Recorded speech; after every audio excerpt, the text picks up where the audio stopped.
It's Friday, which means it is time for the Ball Hog Sports Talk, where sports, business, and entertainment collide. We do it one way and one way only. That's rough, rugged, and raw. Thank you for joining us yet again. Thank you for another summer Friday.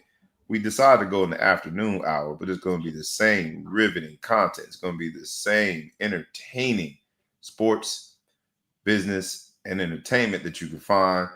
And if you did not know, now you know. The Ball Hog Sports Talk, where sports, business, and entertainment collide, where a few businessmen get together to discuss sports in an entertaining fashion. Today's episode is going by the title of Life is a Gamble. You don't want to miss it. Fasten your seatbelt. Make sure that you stay tuned. Perk up in your chair. Be excited about Ball Hog Sports Talk, because sports, business, and entertainment is about to collide. So with no further ado, boys and girls, cats and rats, dogs and frogs, anything and everything in between, let's get it going. Let's go. Wake up, wake up, wake up, and stay woke, because this is the Ball Hog Sports Talk with your boy, B. Brown, ESQ, a.k.a. the Ball Hog, a.k.a. the Mouth of the South. This is the place where sports, business, and entertainment collide. And we're going to give it to you rough, rugged, and raw, so come get you a spoonful, like some grits with butter and salt. You know how we do it in the South, y'all. Make sure you do not get caught in your feelings. Strap on your seatbelt and enjoy the ride.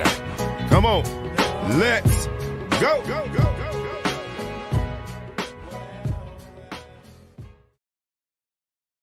Once again, it's on. Once again, it's on. I get the distinction of being in front of this microphone with a particular someone, the man, the myth, the legend. Thou shall be intergalactically known and respected as. And when you say it with your chest. Say it with some reverence in your voice. Make sure you have some bass, because he's been known to take matters into his own hands with the hint of disrespect. He is the Big Flow Show. What's up, my brother? Man, nothing. Just enjoying a little Friday. Looking forward to this weekend.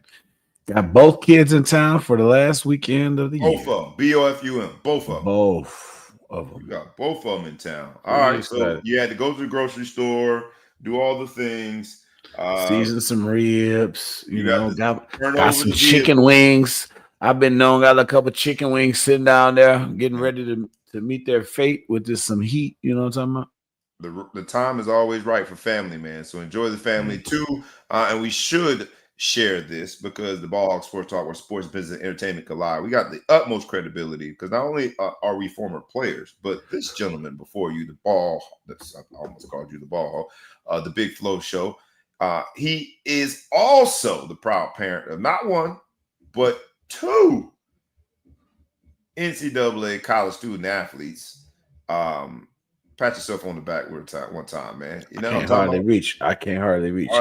Man. But you should pat yourself on the back, man. So I'm proud of it. Have a great weekend with your young. It's gonna be a crazy fall. But we gonna hop in, man, because today's episode has a lot to do with Vegas. And are you a Vegas type person? You like Vegas? I've been known to gamble a little something, you know, frequent some of the finding restaurants and establishments of entertainment. You know, I like to do those type of things. Little something. I like Vegas.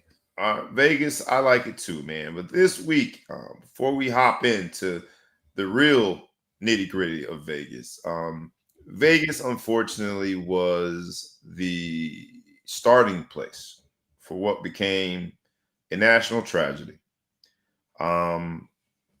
A Vegas casino worker by the name of Shane Tamura decided to drive from Las Vegas after purchasing an AR-15 rifle and purchasing a vehicle. He decided to drive from Las Vegas to New York City and unleash pure havoc on 345 Park Avenue in New York City. And that is where the NFL front offices are located. In doing so, he took 4 lives, and we'll say their names after this moment of silence. But not only did he ruin families and killing those lives, ruin people's sanity and peace of mind and just trying to go to work, but being connected to NFL, CTE. Uh, he might also done damage to the conversation that needs to be had, but we'll get into that. First and foremost, let's take a very brief but meaningful moment of silence for all the victims, all the families that were impacted by this tragedy in New York City at 345 Park Ave.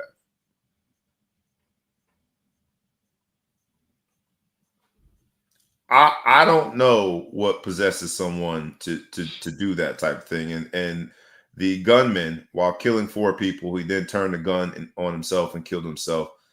Left a note and alluded to it being sort of a personal attack against the NFL and its role in CTE. And also, I think requested to have his brain tested because you cannot determine with any confidence whatsoever if indeed someone has CTE until the person has died and is examined. So, but in doing that, man, let's say their names first. You hear the story, right? Breaking news. This comes in, and the first thing that crosses your mind, right? That's what I want to hear. Let's say their names first. Wesley LePatner. She was a Blackstone employee and by all accounts a rising star, senior managing director at Blackstone. Last 10 years working in real estate. At one point, worked at Goldman Sachs. She was Phi Beta Kappa from Yale University, only 43 years old, on several boards. She was the type of person that you would say was a mover and a shaker and had all the connections in terms of Wall Street, and yet she lost her life in that tragedy. Daidurul Islam, if I messed up that first name, my apologies, was an off-duty New York PD officer. Father of 2. I'm sorry, I got to go back to the first victim. I want to say also that Wesley LePatner had, she was a wife and a mom. I think she was a mother of 2. That's not in here. It doesn't say the actual number. I think mother of 2 is what I read. This gentleman, the off-duty police officer, Daidurul Islam, father of 2, a wife was pregnant, due with the 3rd child next month. He was off duty because he was doing security work, probably in anticipation of them having a 3rd child. And he was killed at 36 years old, an immigrant from Bangladesh who was a police officer, but killed trying to protect other people. Another victim was Alain Etienne, 46 years old, and he was on a security job, dedicated security officer. This particular officer, a black man, was someone who a friend of mine who works in the NFL office knew very well, and I'll get into that. My friend talked about his mental challenges, honestly, and inability to sleep, just thinking about all the people that were impacted by it. It's a ripple effect, it really is. This doesn't say his family situation; it just says they were in touch with the victim's family and worked with the building with NYPD to support the investigation, but doesn't say his familial situation. It does say he had a brother. He had a partner of 8 years. And actually, no, he does have a son that's turning 7, waiting for his 5 siblings to arrive from Florida. So many people impacted. Julia Hyman, 27, killed.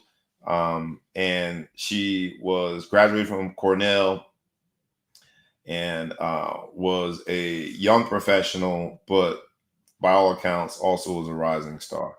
There's an NFL employee who was wounded, but those 4 people, I just wanted to say their names after we did the moment of silence. You hear the breaking news and you think what? I don't know. I think I just say I don't know. We're in this. The world is a crazy place, full of pressure and sorrow and mental health issues, and unfortunately, this is a byproduct of just living in a society, right? Like, how do you stop that? Well, I'll add living in a society that has been very carefree about our not our gun laws, because every state is a little different in terms of our gun laws, but our enforcement of gun laws and how that impacts, right? This gun was purchased an AR-15, which I don't know why any civilian would be allowed to own. I'm sorry.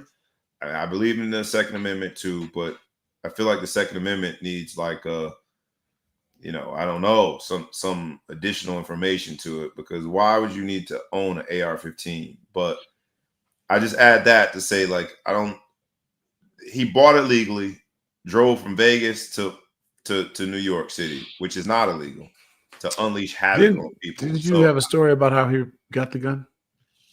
Did I hear the story? Didn't you have a story when we were talking? But I just said he bought it from his supervisor at the casino. He was a casino Vegas worker, but the casino supervisor has already lawyered up to make it very. So that's the break. Okay, every no matter what happens, we always look for blame and tragedies, right? I'm a Second Amendment. I'm a gun owner. I believe in the Second Amendment to an extent. Do you own an AR-15? I mean, your business now. I don't know who's listening, but let's just say you show me yours. You show me your gun, I'll show you mine. I'll show you mine. Big bank, take little bank. But let's just say this. Don't come over life here is tripping. a gamble, baby. Don't go down Black Oak Court tripping. That's all I'm saying. I'm not gonna give you come to my house tripping.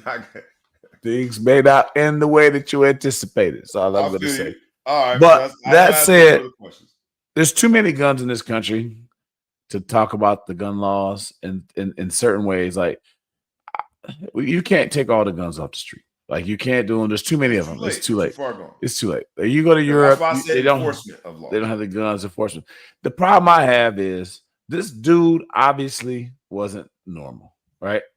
He wasn't acting like a regular person. I don't believe the dude was just completely normal at work yesterday and drove to Vegas and killed these people, whatever. So I have a problem with the dude who sold him the gun. And where is our civil? And it's reported that he's had mental issues.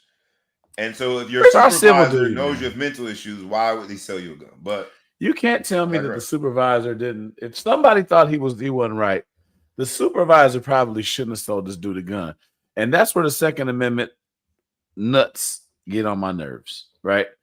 Because they think everyone deserves to have the gun. He's going to say, I can't tell you what the dude's going to do with the gun. No, sell it to him.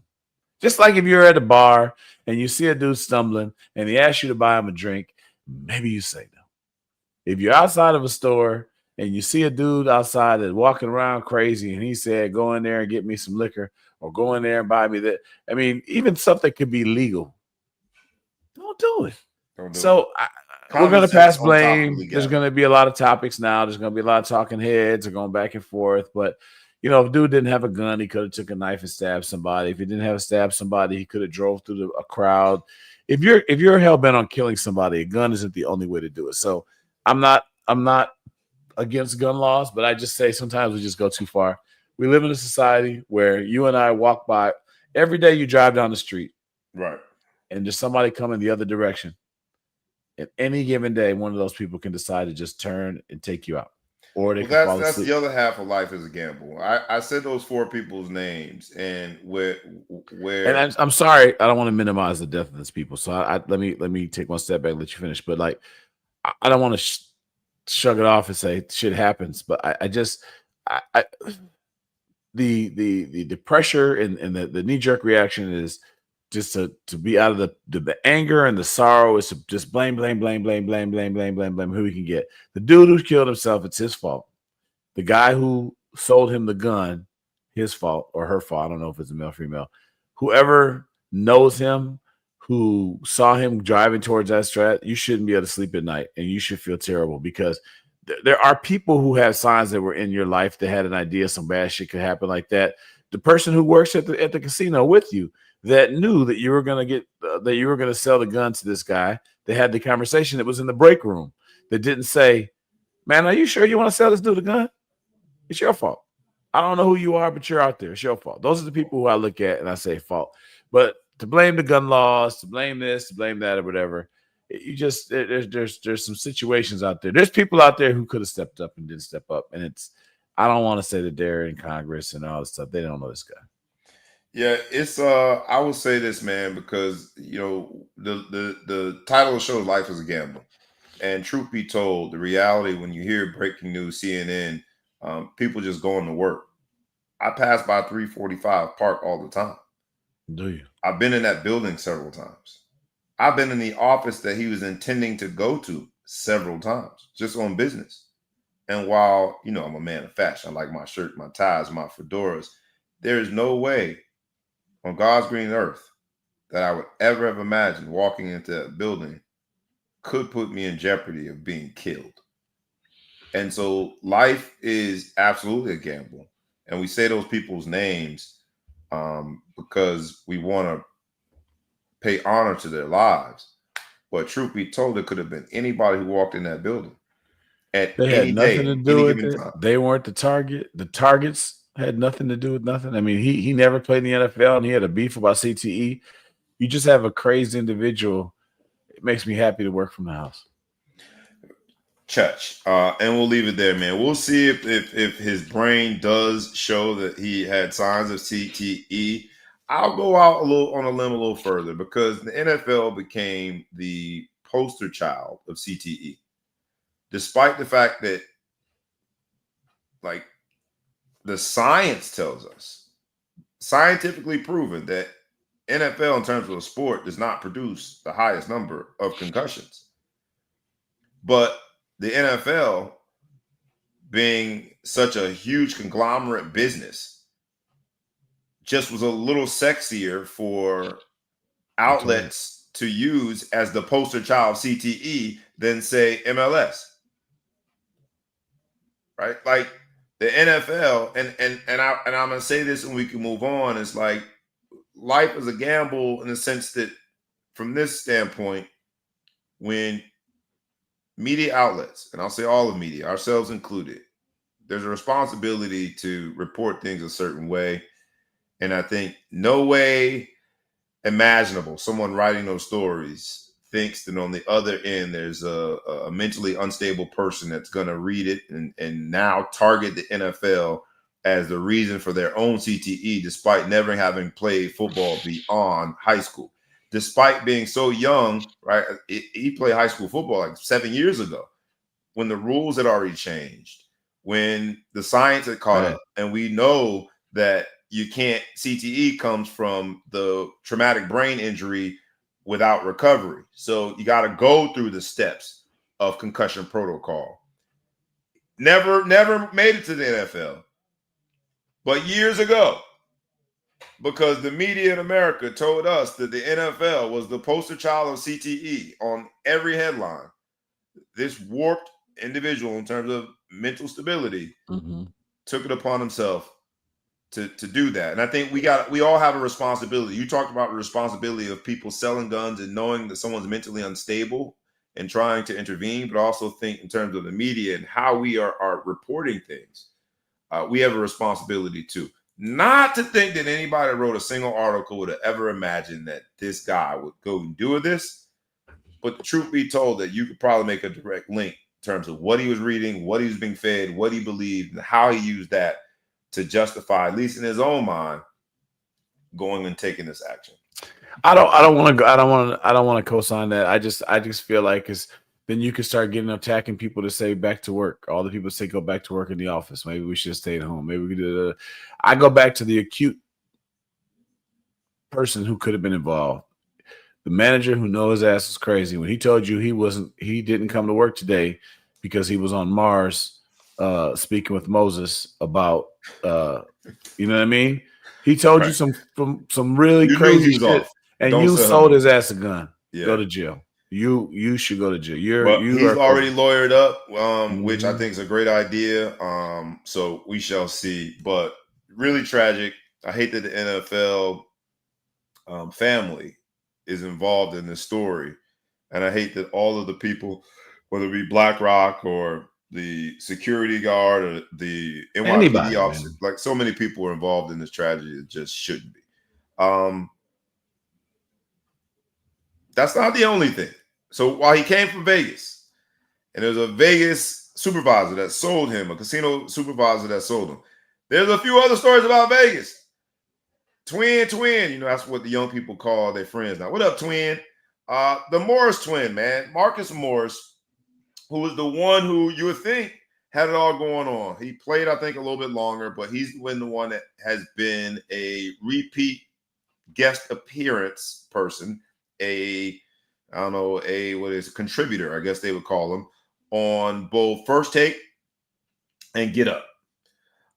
He was not able to go on no work this week because he got arrested in Broward County, baby. He's being held in Broward County. No, bail was denied for what they're calling felony fraud. It turns out that he had gambling debts. They gave him a marker, which is essentially like a line of credit. The one casino was MGM Grand, $115,000 owed, and then the Win gave him $150,000. I told you, I pay you when I get my check.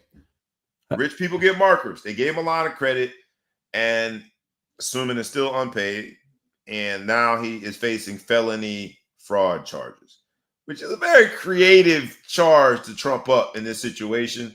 But life is a gamble, man. You wonder why I go to Vegas and I don't spend $3, brother. Because you get out, you get in there and they give you money, you think for sure you're gonna win, especially as an athlete. That's why they give you that little disclaimer at the end of what's the one, DraftKings and all those. They got so many of them now. They give you that disclaimer. Competitive people, you got to make sure you separate your competitiveness from the reality that the house, not always, but 99.9999999% of the time wins. Ain't got nothing to do with your skills. Ain't got nothing to do with your bravado. It's got everything to do with the odds, and the odds are always against you. And so here we are, another example of an NBA player that, in this case, can't pay the casino debts and is facing felony fraud charges. But it seems like such a sad story, man. For sure, man. I mean, gambling is a hell of a drug. It's a hell of a drug, and you're right. And athletes they bet on themselves. They're confident. They think they can win.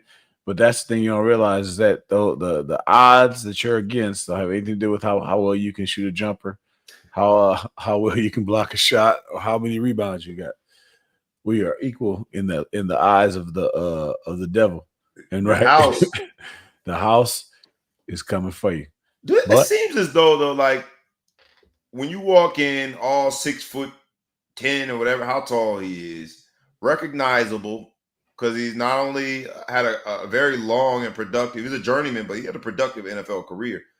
But now on television in two very highly watched shows, the viewership in both First Take and Get Up, very high shows. I don't know why Vegas does that, but I guess it would make sense for them. They're thinking, no matter what, we're going to be able to find him and get our money.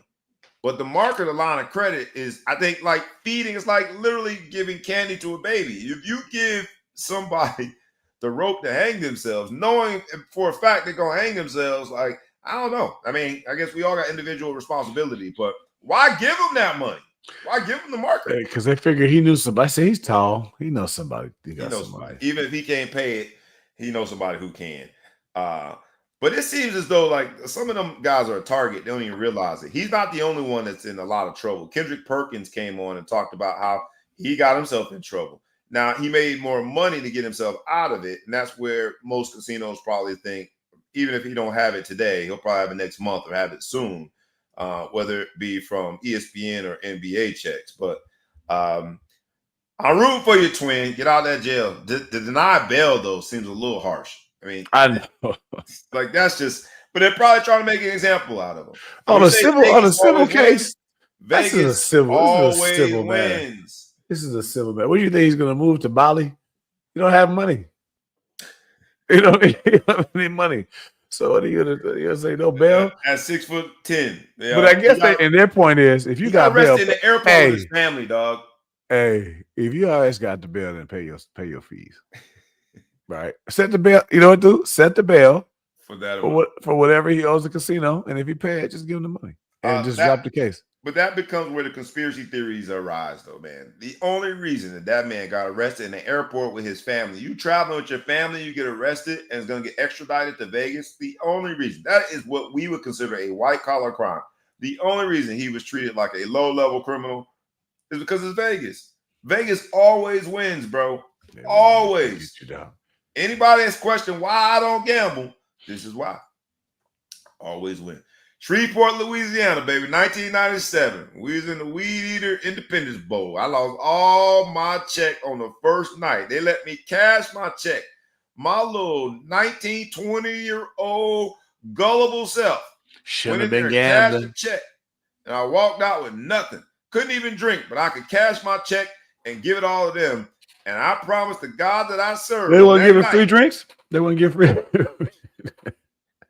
I promised the God that I serve on that night, I will never gamble again. My man Rakai Nelson, what up? Rakai said, I remember. Unfortunately, I do too. But I continue to remember. So, Twin, Morris Twin. That's what the young people say. What up, Twin? I will say this to you, Twin. Get in the B. Brown recovery, the 10-step recovery. Once I lost that money, I promise I'll never do it again. But unless you walk out and never do it again, the house always wins. Facts. You're a gambling man, though, so make me feel otherwise. Can you convince me to gamble? You know what? Here's the thing. The good thing about me when it comes to gambling is I really love winning. But if I win $1,000, I'm happy a little bit. If I lose $1,000, I'm mad a whole lot. So you're the type that shouldn't be playing. That's the bet. If you don't have that attitude that I have, is stay away from gambling. But if losing doesn't bother you 10 times more than the happiness, that pendulum, if it doesn't swing on, if it's not askew, mine goes way too far backwards when I'm mad. But I win, I'm happy a little bit. So I'll go get myself a little happiness. And if I start to get a little pain, I will sit there and not gamble and walk around and be back. I'll be right back. I'll do you like that all the time. The problem, here's the thing where gambling is really bad. We used to have this little rule. I used to have a little group of guys that we would go to the casinos around here. And we decided we had to all drive separate. Because the problem happens, the reason why Vegas wins so much is because you're there. Stop. Right? You flew in on Friday, you don't fly home to Sunday. And your thought was you're gonna gamble and you can do this, you can do that, whatever. So I would go to local casino here and I'd be up like $1,000, $2,000 in 30 minutes. And then I would sit there and I'm gonna keep my little 2 G's. But Bobby's not ready to go because Bobby's not up 2 G's. Right. So we're hanging out. I'm sitting you by the table. They say, sir, if you're not gonna gamble, we're gonna need you to stand up and step back from the table. Okay. And I'm standing there. But damn, I'm lazy. I'm gonna gamble just so I can sit down. Right. Then you down there sit down. Next thing you know, you done lost 2 G's or you lost a G back, or now you so pissed off, you done started back. Now you're down a G. So I started driving separate with my little money and be like, hey man, Deuces, call me, let me know how things worked out for you. But I'm up. I'm out of here. Or if I'm down a G, sick, I'm ready to go. I'm out. Holla. Vegas, that's why Vegas gets you, because you're there. Because you're there, but 35 years old, man. 35 years old, appearing on network TV, ESPN, and now he's in a Broward County jail with no bail and public shame. He got it anyway. If he had the bail, he had one. He wouldn't be there. The public shame of that to me is the worst, man. Your family had to go through that, and while this too shall pass for the Morris twin, the psychological impact of that, the memory of that his family is going to have, his kids, never goes away. So Vegas wins again. Speaking of Gilbert Arenas shows his poker face. Gilbert Arenas, who is notorious for being off-brand, he is killing it in the podcast space. He is notorious for saying whatever comes to mind when it comes to mind. He was arrested, but he was let out on bail. And he already said on the show, already recorded, that's why I love this podcast space, man. Turn on the camera, let's go, that he's going to snitch. He made it clear that he's going to snitch. Now, I'm assuming that there aren't any real dangerous people in this high stakes poker ring, because I don't know where you from, but if you already told somebody you gonna snitch, man, you mess around, come up missing. Gilbert Arenas short, a little short, man. But these high stakes poker games, they're happening everywhere. I don't know how they Gil allegedly, let me add allegedly, hosted the poker game. So, I don't that's not very discreet. But there are discreet high stakes poker games going on all around the world. I didn't know it was illegal. This is news to me. Actually. Oh, you're not supposed to do that. Look, don't, as your counsel, I would say don't admit to anything, but we'll figure it out in the coming weeks, I guess, or months. But Gilbert Arenas already said he's gonna snitch. Wow, that's funny for a podcast. Man, I hope this man stays healthy. Pray for Gil Arenas, man. Hey, Gil don't give a Gil don't care. He literally does not care. He made it very clear, I'm about to snitch. The court, right? Because in this whole show, we're dealing with life's a gamble. And when you are in court, when you're in civil court, it's a gamble. If the case gets to a fact finder, right, which means, whether it be a jury of your peers or the judge, if the case gets to a fact finder, you are taking a risk. You don't know what the judge is going to say. You don't know what the jury is going to find. And so what people do is they settle. And when you are deciding to settle with one of your attorneys, it becomes literally like you're writing down the pros and the cons. You're trying to figure out, like, how much risk do I want to take if a particular plaintiff is asking for, I don't remember what the young lady, the OnlyFans 100 million. What's she asking for? 100 million, something stupid. She was asking for 100 million, whatever. So Uncle Shay Shay reportedly settles for 23 million and then loses his job. Life is a gamble, but never in a million years did he probably think by writing that $23 million check, he would forego his employment. I don't know the justification that ESPN gave him. I'm assuming it was some sort of clause, conduct detrimental. We talked about that all-encompassing clause, or some sort of morality clause that they have in there. I think they call it dumb shit. They should call it that. But Uncle Shay Shay wasn't married. Not married. Consensual. I don't know what the claims were. I think it was like I don't remember what she said, but Uncle Shay Shay gone, man. Here's a man who is at the top of the media pyramid.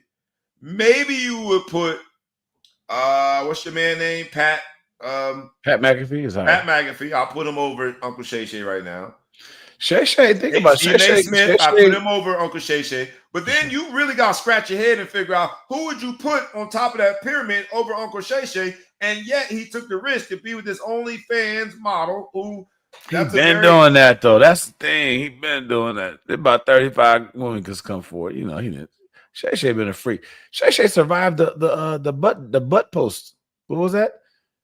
With Diane. What was her name? Audio. Maybe if that you think that like that point, look, we turn a blind eye to that. The audio, right? Because that can happen to anybody.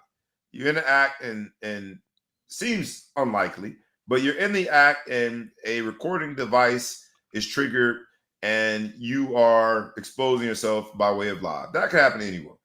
But I would not go out on a limb and say that can happen to anyone dating a woman. He's 50, what is he, 57 and she's 20, whatever it is. A large delta between the two ages. Objection relevance.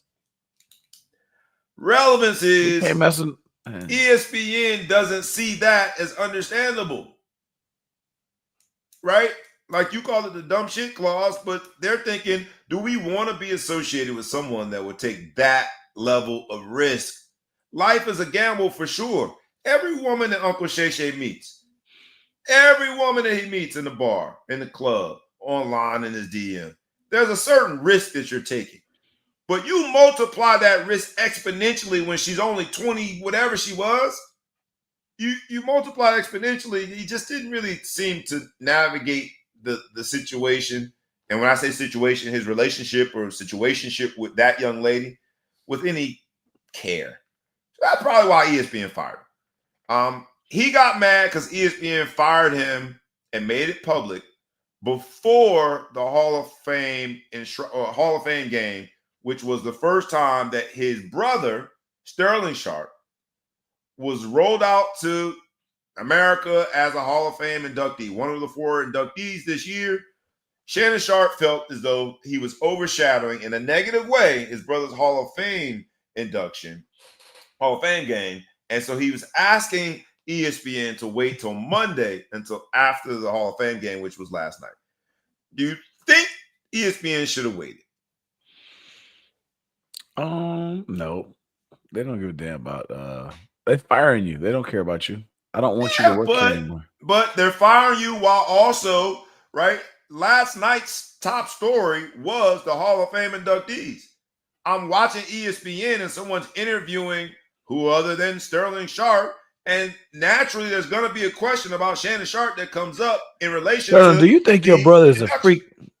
Do you think he got freaky tendencies? That's what I was hoping she asked. She didn't ask that. She was like, what's wrong with your brother, man? First it was Michelle, whoever he was groaning with, and now we got this little young girl. So at least he don't discriminate because Michelle sounded older. She sounded older than 26 years old. So I think Shannon is deflecting, and I think he's using his brothers because I never thought about that as it overshadowing. I mean, I forgot that his brother was going to the Hall of Fame until Shannon got on there and went live and said, "I wish they wouldn't have caused a distraction and did whatever." But what a great deflection! Let's talk about the fact that my story, me getting fired, is taken away from my brother who's in the Hall of Fame. What a great distraction! What a great way not to address the fact that you had to pay $20 million or $10 million to this young lady and you lost your job.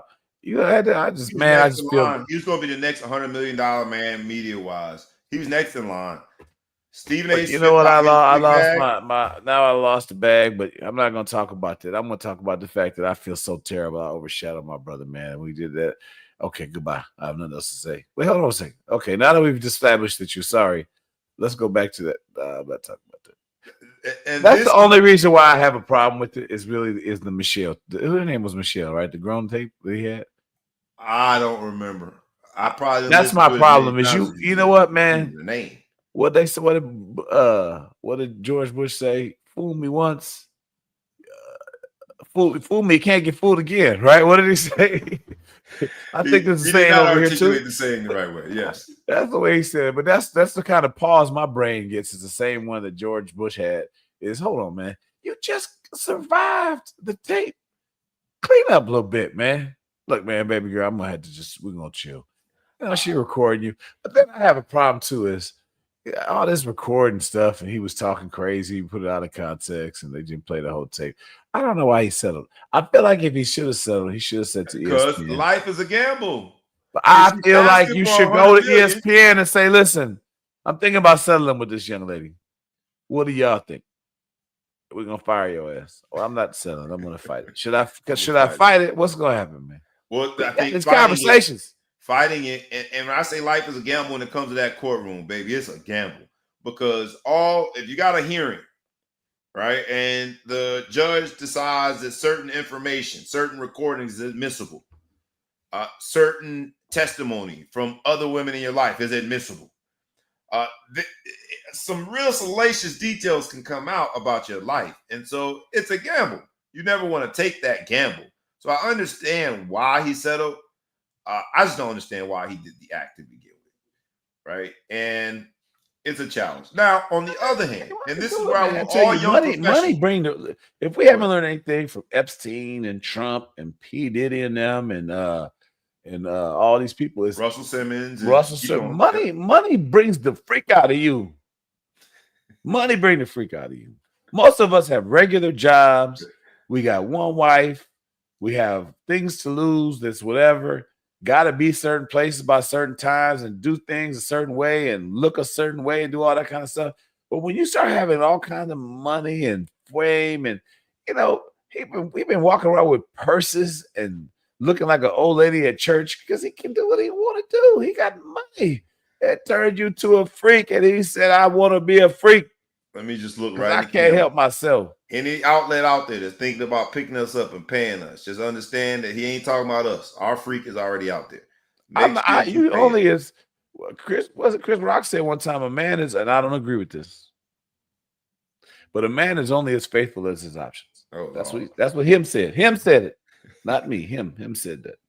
Him said that a man is only as faithful as his option. What he meant by that, from what I can take from context clues, is that ugly people. Most of us don't have all these options that people are throwing themselves at you left to right, doing whatever. So most 59-year-old men say that they would never sleep with a 26-year-old woman. Why? Because a 26-year-old woman would never sleep with them. So you put these people in these situations, they don't have to be at work till 2:00. Nobody's really worrying about stuff. She talked dirty to you, you talk dirty to her. Most of what it just nobody was hurt. No harm, no foul. Evidently, the courts disagree with both of us. They believe that she was hurt to the tune of $20 million. And you know what, young lady? Well, no, that was the two attorneys. The settlement itself, the terms of that agreement is math, right? We're figuring out what's the probability that you would get the judgment that you see. What's the probability that certain evidence would be admissible? What's the probability of this? What's the probability of that? And so then you come up with a number. What ESPN is probably looking at is a 23 million, like 2 million maybe, but 23 million, it must have been a lot of there. And so I don't know. I wasn't behind the scenes. I wasn't in the meetings when ESPN got together, the powers that be, and decided to terminate his employment. But what I will say is that Shannon Sharpe was on the rise. As a media figure, he had as much potential and promise as he did as a first, second year NFL player that then ultimately became a Hall of Famer. And here it is at the peak of what should be the peak of your career, and you paying somebody $23 million to stay quiet. ESPN probably just felt as though it was time to say goodbye. Now we'll get somebody else. It's somebody else out there. Just like you came out of nowhere, somebody else is going to come out of nowhere. And there are players retiring every year. I hate to be this guy, but ESPN, I'm absolutely available. Somebody else, one person's tragedy is another man's triumph. Look here, man. I didn't tell them to fire you, Shannon, but since they fired you, I'm available. But I will say this, and I think it's important for young professionals to hear, whether it be a young professional that was in the NFL trying to make the transition to media, or any young professional. In this episode entitled "Life is a Gamble," when a company like ESPN, and just to make the point hit home a little closer, take that same sentence. I say when a company like ESPN, substitute ESPN for your company. When said company decides to invest in you and pay you a handsome salary with benefits and different perks of the job, they are taking a gamble. And if you do something to suggest to ESPN or whatever company you put in that blank that gamble is too risky, they will move on. I hate to see Shannon Sharpe being I want to call him a martyr here, but he's the example that is going to be used when the next DM comes in from an OnlyFans model, 30-something years younger than somebody that has a lot to lose. They're going to be like, man, I ain't trying to get Shannon Sharpe. They're going to turn it into a verb. Shannon, I hope he bounces back and does phenomenal things. He still has his After Dark and this thing with Ocho Cinco. It might be the same thing. So he's going to be just fine. I just hate to see another brother who had worked so hard to build what I thought was a meaningful and productive media career. He was really good at what he was doing, and he did it in a way that was authentic. He said what he had to say in his own dialect, He seemed to be willing to handle controversial topics. He seemed to be willing to take on existing media Goliaths like a Skip Bayless and to put all your work and effort into getting to that point and then risk it all on this episode of Life is a Gamble, to risk it all for some little young girl, man, just doesn't seem, it doesn't add up. It doesn't add up. So the next person, make sure that his failure, his mistake, his example is front and center in your mind when you about to do something that's, what you call it, dumb shit. Dumb shit. The thing about, I think the lesson learned here is like if you're a freak, right? You into your freakiness, it's no longer okay. Like if you like baby oil, if you like watching people, I mean, it's a lot of stuff out there, a lot of lessons to learn, man. Just get yourself one woman, man, and keep it simple, right? Keep it simple. If you don't want your mom and them to see, like if your mom and them saw a picture of this, would they be mad at you? Don't do it. Don't do it. It's not worth $20 million, man. It's not worth the money. It's not worth your name. If you're out there rich and famous, you a freak, just don't do it, man. And look, it was a bit of deflection and very little accountability when Shannon said, he was disappointed in ESPN for breaking the news now or not waiting till Monday because it overshadowed his brother's big day in the ceremony. But these two are the first ever brother tandem to become NFL Hall of Famers. That is what we should be talking about. You should have Shannon, with her. You have a big part in that, my brother.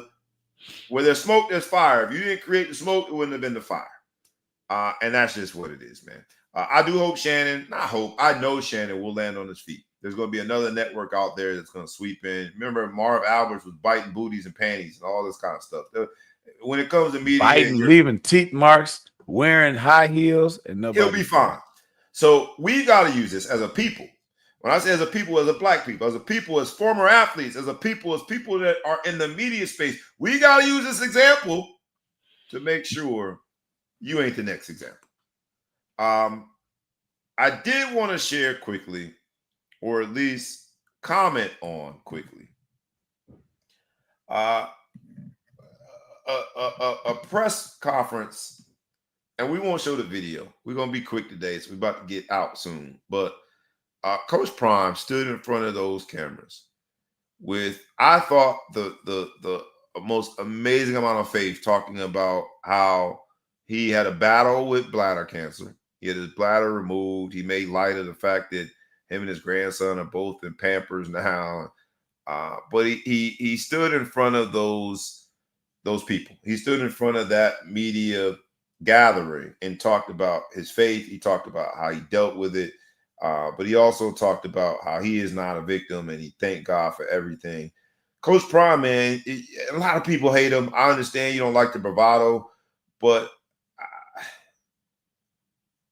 that press conference did something for me. Yes, of course, you care for him, you pray for him and his health. When you hear the word cancer, we all have dealt with it in some shape, form, or fashion, and we know how dangerous and aggressive bladder cancer can be. And so hearing him say that he is cured of cancer is a triumphant moment. All right. But separately, to see just how vulnerable he was and talk about his fear, but yet his faith, I thought was amazing. And while life is absolutely positively, as we say in this episode, is a gamble, he seems to be someone that's siding on faith. So shout out to Coach Prime. Everyone took issue with the surgery, not because of the surgeon, but because Caruche was next to him. Boy, pop culture, we'll take something and run with it. I don't even know who Caruche is. You know who Caruche is. This is Chris Brown's ex-girlfriend. I didn't know. I was out. When people say something, you go, "Oh yeah," but you don't know. I didn't know. So Chris Brown and Coach Prime, you would not think of as peers and contemporaries. So you would think they bump heads. Coach Prime got himself a young one, but not an OnlyFans model. She's an actor and socialite, I guess we'll say. But she has acted in She was in not Nails. What was that one with the salon? She was in that one. She's been in movies, I think, too. So, but considerably younger than Coach Prime.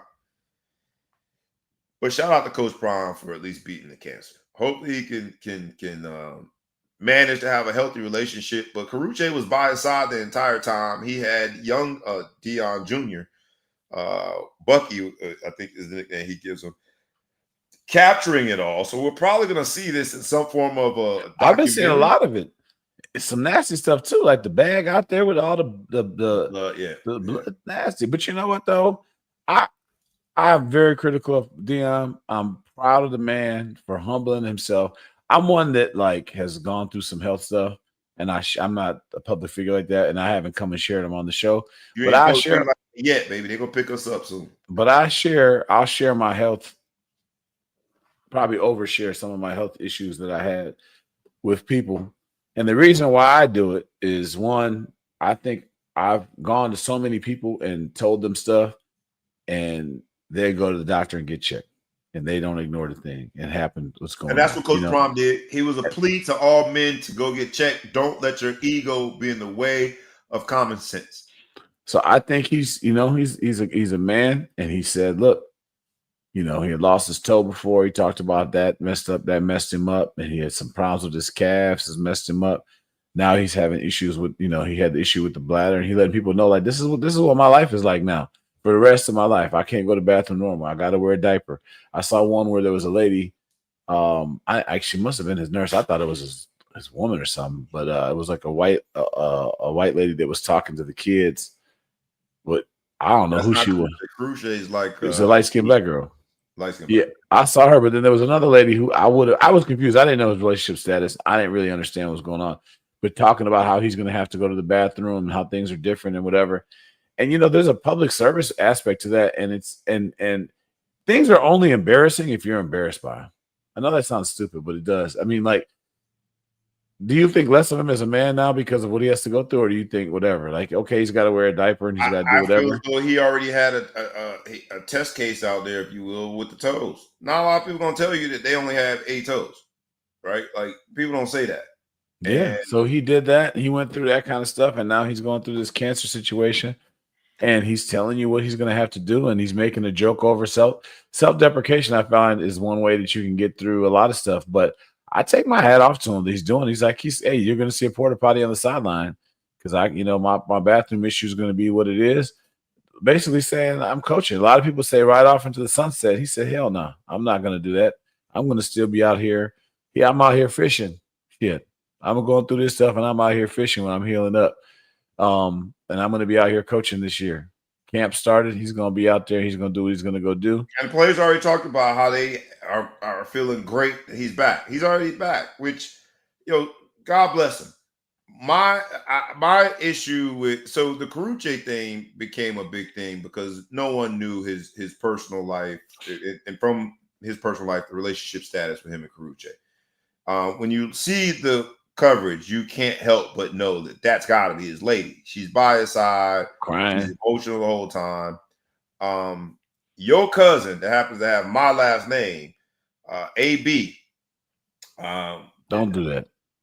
Antonio Brown took to Twitter and said, "Come on, Carucci, the man got 8 toes with no bladder. You could do better."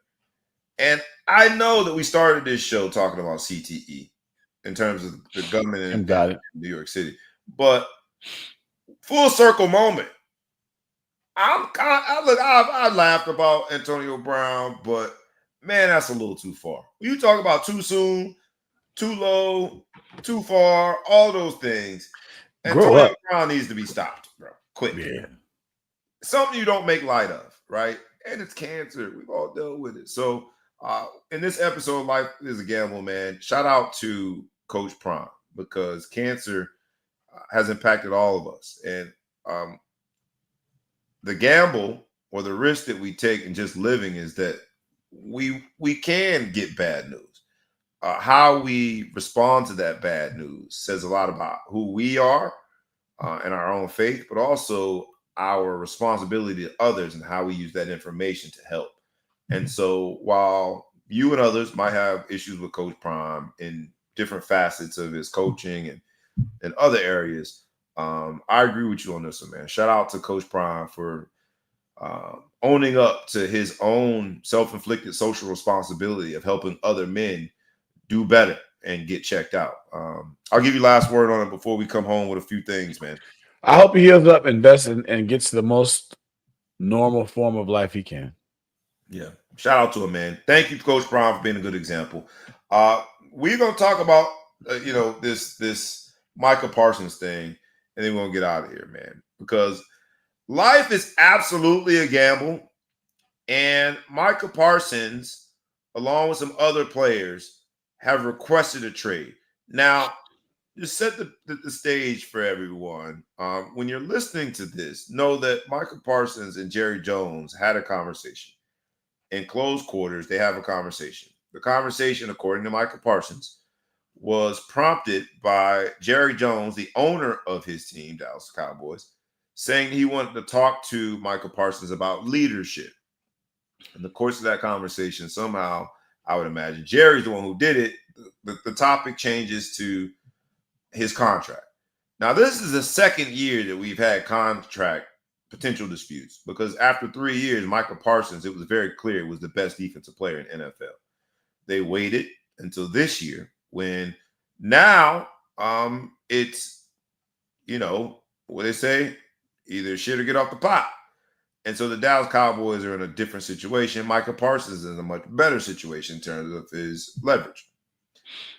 When the conversation that they are having, close quarters, one-on-one, that was at least presented to Micah Parsons, a conversation about leadership on the team, when that conversation goes to contracts, I guess he said something to Jerry Jones that Jerry Jones took as he's going to sign whatever, this agreement that we talked about. Now, Micah Parsons says, on the way out, I told him my agent will be in touch. Jerry Jones, of all people, while a verbal agreement is absolutely a contract, Jerry Jones, of all people, and all the success he has had in business, would never rely on a verbal contract. Yet, he thinks Micah Parsons should be bound to whatever was discussed in that room. Because they have not been able to see eye to eye, there's been an impasse, I would say, for really 2 off seasons now. Micah Parsons, within the last hour on social media, that's how young people do it, twin, that's how they do it, on social media has announced that he is officially seeking a trade. The best player in all, in my humble opinion, of all football is requesting a trade. Now, we talked about this before. Jerry Jones took a shot at not only Micah Parsons, but also Dak Prescott, saying, you take a risk when you pay someone in this episode of Life is a Gamble because they might not be available. They might get injured. Is this situation irreparable at this point? Is Micah Parsons out? And if so, is Jerry Jones just overstayed his welcome in terms of being able to be the person? Because they say Jerry Jones always gets his man. It don't look like he don't get his man in this one. And his man, when it comes to this particular contract dispute, is, I think, unequivocally the best defensive player in all of football. Where are we at with this, and do you see it being fixed? I don't see it being fixed, and I know that Jerry Jones is real petty and a big control freak, so I don't see Micah Parsons playing football this year in the NFL. I see this Jerry Jones sit out. I think he's going to sit out. I think he's said he wants out. I don't think he's going to get traded. Jerry's not going to let a guy like Micah Parsons come in here and read into what I just said, however you like. Yeah. Come in here and tell him what he's going to do. This is the same man that said if anyone takes a knee, they're cut. This is the same man. He don't play around. This is Jerry's world. This is what's going to go on. But I think Micah Parsons has probably got to the point where he's upset. He's not going to be bullied, but Jerry's going to bully him. He's going to say stuff in the media that's not going to make things better. And he's just not going to play this year. That's the way I see it. It's unfortunate. He's a great player. I hate the Cowboys, and I'd like to see them lose. I hate to see Micah Parsons sit out. but he's not playing this year. That's my guess. They should have never gave you ninjas no money. That's basically what Jerry Jones himself admitted when he went on this rant, unprovoked, about how, as a team, they take risks when they pay somebody, and that person could get hurt and not be available. Duh!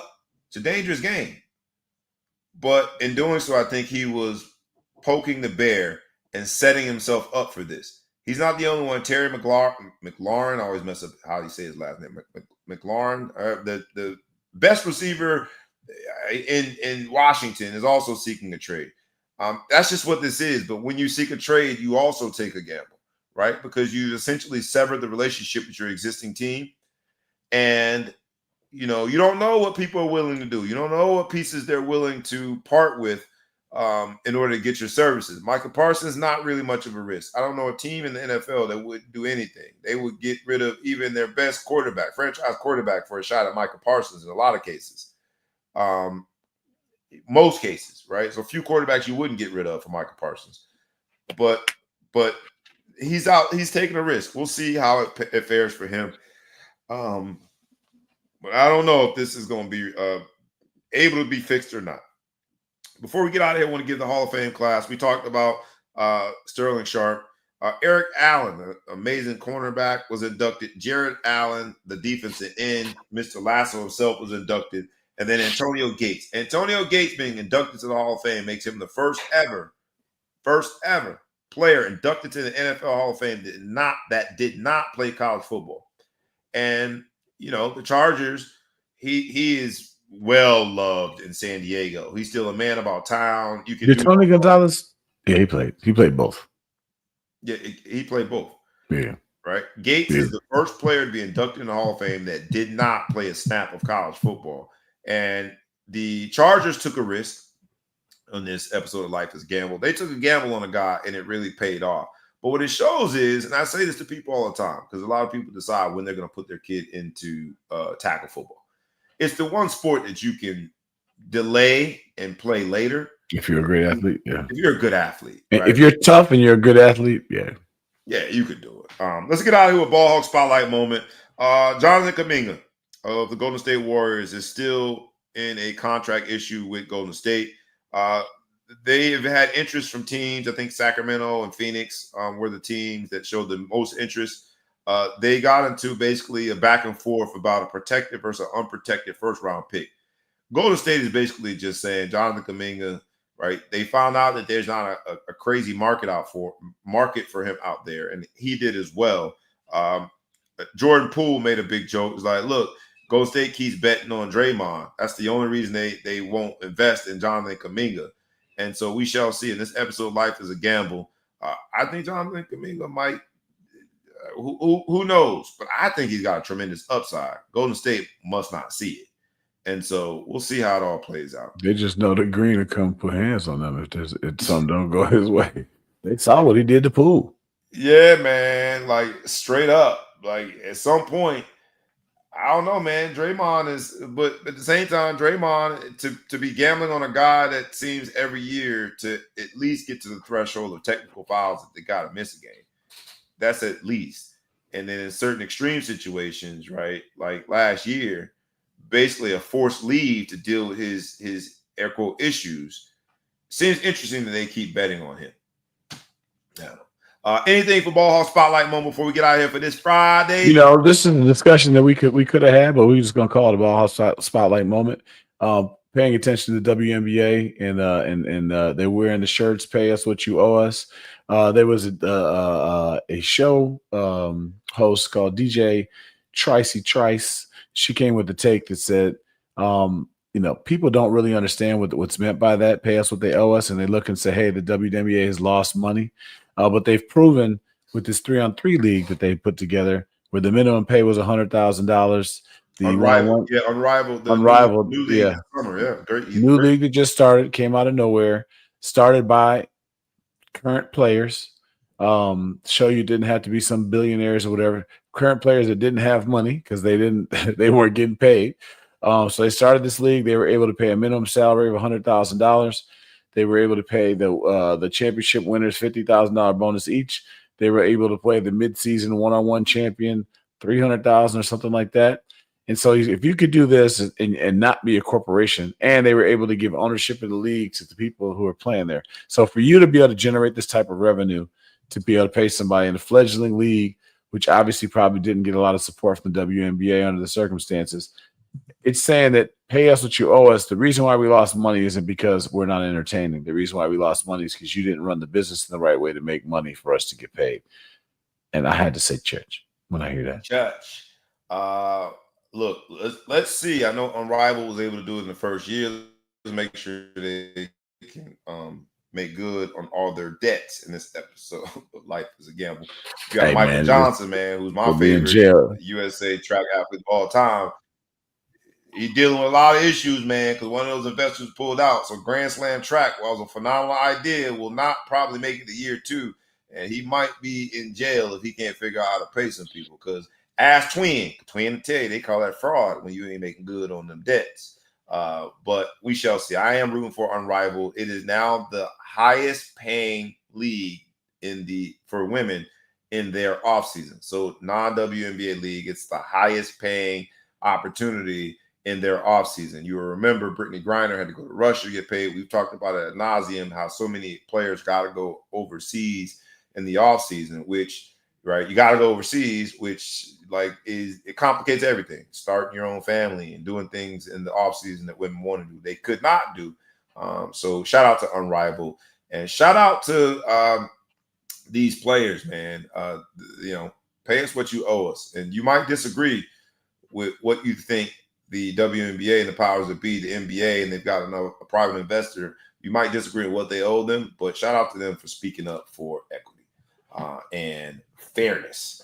With that, man, this is the Life is a Gamble episode of the Ball Hawk Sports Talk. We're going to ask you, like we ask you every week, kindly, please like, comment, share, tag a friend, tag a foe, tag anyone you know, subscribe to the YouTube channel and the podcast.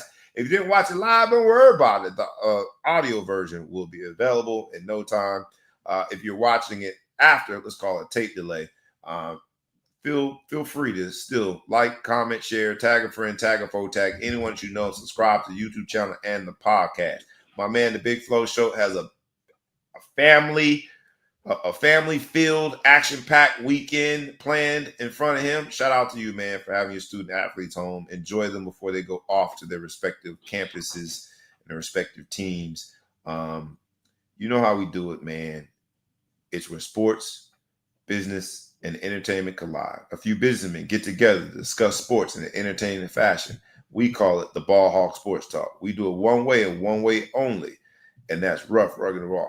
This has been a labor of love. It's been the Life is a Gamble episode of the Ball Hawk Sports Talk.